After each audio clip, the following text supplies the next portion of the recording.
You're probably making at least 3 of these mistakes right now without even realizing it. And the worst part? They're shortening your cat's life and making them miserable.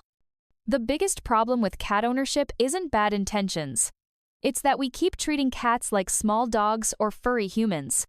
We feed them like humans, train them like humans, and expect them to communicate pain like humans. Today, I'm breaking down the 5 most common mistakes that cat owners make, why they're so damaging, and most importantly, how to fix them right now. Let's dive in. The number 1 mistake cat owners make is completely misunderstanding litter box needs. And this single mistake is probably responsible for more behavioral problems and health issues than anything else. Here's what most people do wrong. They have one litter box for 2 or 3 cats. They put it in a noisy laundry room or basement, they use scented litter, and they scoop it maybe every few days when they remember.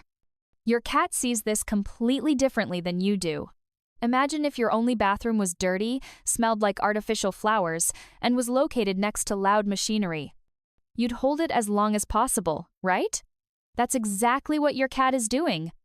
And when cats hold their urine, they develop urinary tract infections, bladder stones, and a painful condition called feline idiopathic cystitis. This isn't just uncomfortable. It can be life-threatening. Here's the rule. 1 litter box per cat plus 1 extra. So if you have 2 cats, you need 3 boxes. They should be in quiet, accessible locations. Use unscented, clumping litter. And scoop daily, not weekly. The box should be large enough for your cat to turn around comfortably. Most commercial litter boxes are way too small. Your cat shouldn't have to contort themselves to use the bathroom. If your cat is eliminating outside the litter box, don't punish them. That's not behavioral, that's medical or environmental. You've failed to provide appropriate facilities, not the other way around. Fix this mistake, and you'll prevent thousands of dollars in vet bills and eliminate most litter box behavioral issues instantly. Mistake number 2 is feeding cats like they're tiny humans or dogs. This shows up in 2 major ways: what we feed and how we feed. First, the what. Cats are obligate carnivores. That's not a preference, that's biology. They need meat. Their bodies are designed to get moisture from prey, not from drinking water. Yet most cats eat dry kibble all day long. Dry food is convenient for us, but it's terrible for cats. It's too high in carbohydrates, which cats don't need and can't process well. It's too low in moisture, leading to chronic dehydration. And it's too calorie-dense, causing obesity. The result? Diabetes, kidney disease, and obesity are epidemic in house cats. These are largely preventable diseases caused by inappropriate diet. Cats should be eating high-protein, high-moisture food. That means wet food or raw food, not kibble. If you must feed dry food, it should be a small portion of their diet, not the entire thing. Now, let's talk about how we feed. Many people free feed, leaving food out all day. This is how humans like to eat, grazing constantly. But cats are designed to eat small meals multiple times a day after hunting. Free feeding leads to obesity because cats eat out of boredom, not hunger. It also masks health problems because you don't notice when their appetite changes. Feed measured meals 2 to 3 times daily. This mimics their natural eating pattern, prevents obesity, and lets you monitor their intake so you'll notice health changes immediately. Stop treating your cat like a small human with human eating preferences. They're hunters who need meat and moisture, not endless kibble buffets. Mistake number 3 is trying to train cats using human methods, specifically punishment and the worst one of all, declawing. Let's start with punishment. I constantly hear people say they yell at their cat or spray them with water when they do something wrong. This doesn't work. Cats don't understand punishment the way dogs or humans do. When you punish a cat, they don't think, "Oh, I shouldn't scratch the couch." They think this person is unpredictable and scary. I need to avoid them. You're destroying trust, not teaching lessons. Cats learn through positive reinforcement and environmental management. If your cat scratches furniture, you need to provide appropriate scratching posts and make the furniture less appealing, not punish the cat for having natural instincts. Now, declawing. This is not like trimming nails. Declawing is amputating the last bone of each toe. It's the equivalent of cutting off your fingers at the last knuckle. This causes chronic pain, behavioral problems, and often leads to litter box avoidance because digging in litter hurts their mutilated paws. It's banned in many countries as animal cruelty. If you're worried about furniture, provide scratching posts, use nail caps, or trim their nails regularly. These are humane solutions that don't involve mutilating your cat. The broader point is this: cats aren't small dogs. They don't respond to discipline and correction. They respond to having their needs met and their environment properly set up. When your cat does something you don't like, the question isn't, how do I punish this behavior?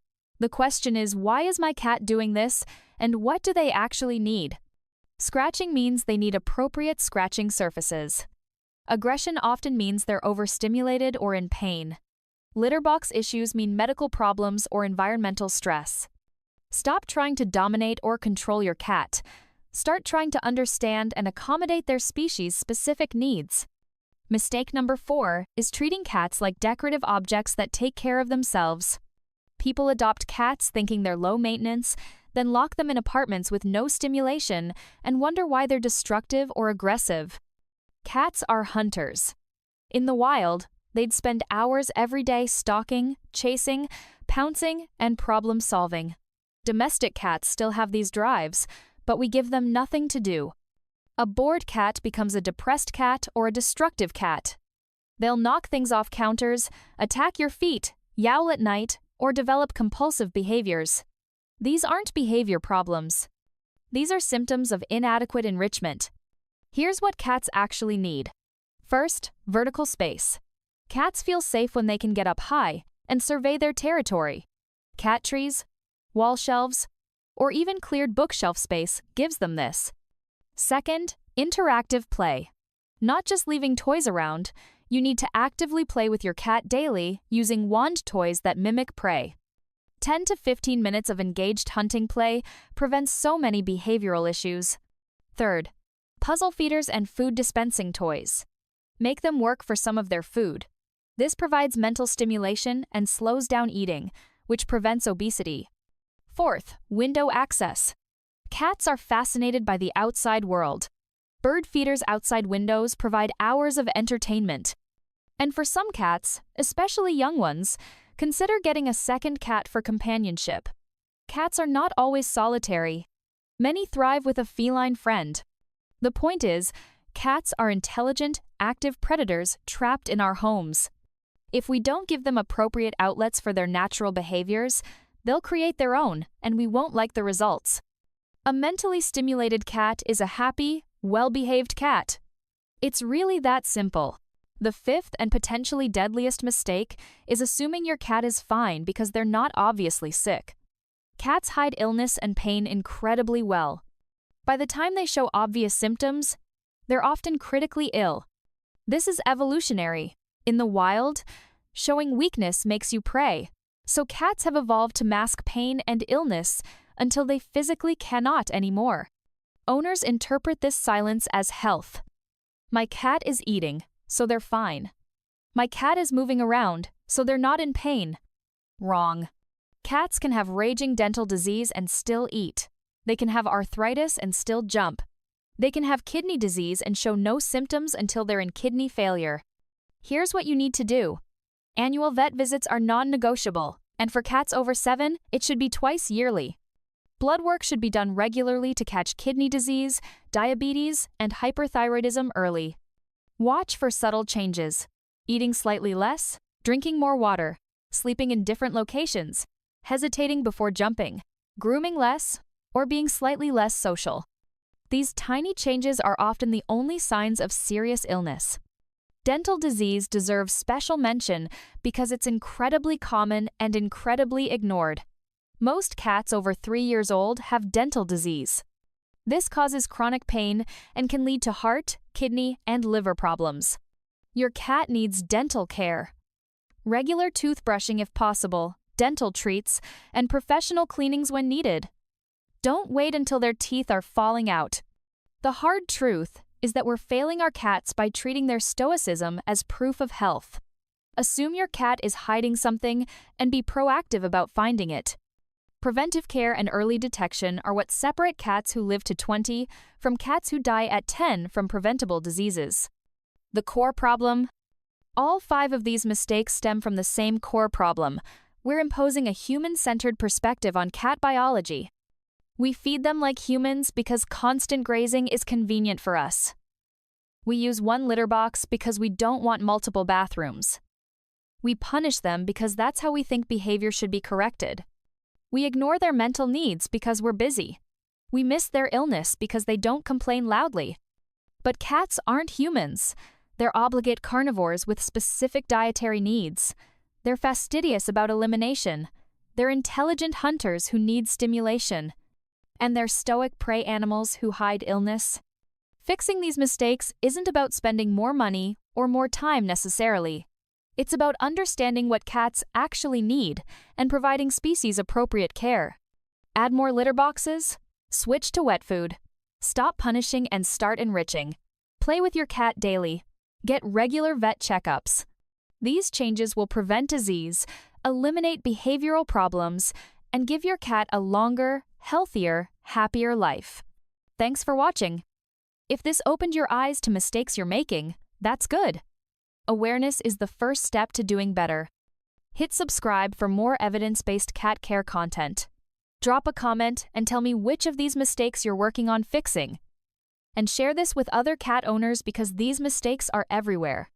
Your cat can't advocate for themselves. You have to understand their needs and meet them. Now you know how. Go take better care of your cats.